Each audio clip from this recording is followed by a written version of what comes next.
Конечно, после толку многу време од избивањето на аферата на онкологија, обвинителството реши да ги гони овие, слободно можам да ги наречам, монструми, вклучени во еден од најгрозоморните и најмонструозните скандали во историјата на Македонија.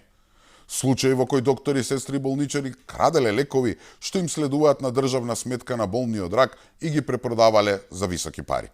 Доктори кои студирале медицина, специализирале, се вработиле на клиника на онкологија, каде поради тежината на болеста со која треба да се борат, нели ракот, однапред знаеш дека пред очи ќе ти минат стотици трагедии. Луѓе во тебе гледаат спас и тронка надеж. Доаѓаат од цела земја да се прегледаат. Стојат во редови, сиротите едва седат на оние столчињата, надевајќи се дека баш овие резултати ќе се подобри и веруваат во чудо.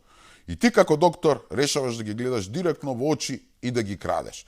И тоа не на обичен начин, туку да им земаш и кратиш од лековите само за да си купиш нов джип, да одиш во некој скап ресторан или на одмор на некое монденско место. Ужас. Па каков човек треба да си за да можеш ова да го направиш? Тоа е таа оставштвина која ни остави минатата власт на СДСМ.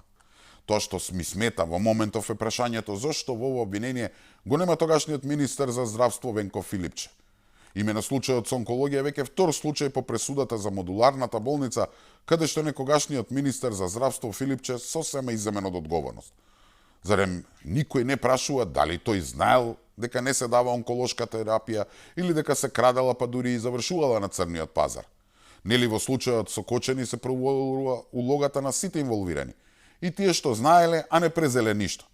А да се прави дека не знаел, не е можно, затоа што медиумите долго време пред да почнат апсењата и истрагите објавуваат детали за аферата.